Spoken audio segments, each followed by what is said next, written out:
திருவண்ணாமலை மாவட்டம் கீழ்பாலூரில் சாலையில் வேகமாக சென்று கொண்டிருந்த மினி வேன் கட்டுப்பாட்டை இழந்து அருகில் இருந்த குடிசைக்குள் புகுந்தது. இதில் ஒரு பெண் உயிரிழந்தார், 3 பேர் படுகாயமடைந்தனர். தப்பி ஓடிய வேன் ஓட்டுநரை போலீசார் தேடி வருகின்றனர். கோவை மாவட்டம் போத்தனூர் லாய்ட்ஸ் காலனியைச் சேர்ந்த தொழிலதிபர் கருப்பசாமி வீட்டுக்குள் புகுந்த மர்ம நபர்கள் 25 சவரன் தங்க நகை மற்றும் 50,000 ரூபாய் ரொக்கத்தை கொள்ளையடித்து சென்று விட்டனர்.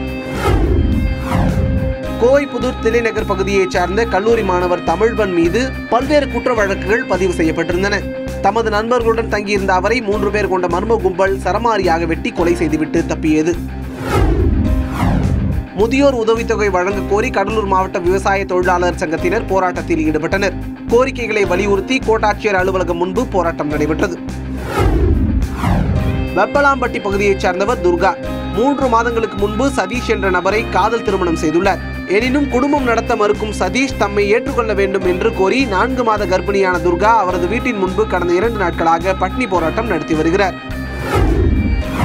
திருவண்ணாமலை மாவட்டம் மாமண்டூர் கிராமத்தில் விபத்தில் இறந்த முன்னாள் ராணுவ வீரரின் உடலை சாலையில் வைத்து கிராம மக்கள் மறியல் போராட்டத்தில் ஈடுபட்டனர். பின்னர் காவல்துறையினர், வருவாய்த்துறை அதிகாரிகள் பேச்சுவார்த்தை நடத்தியதை அடுத்து போராட்டம் கைவிடப்பட்டது.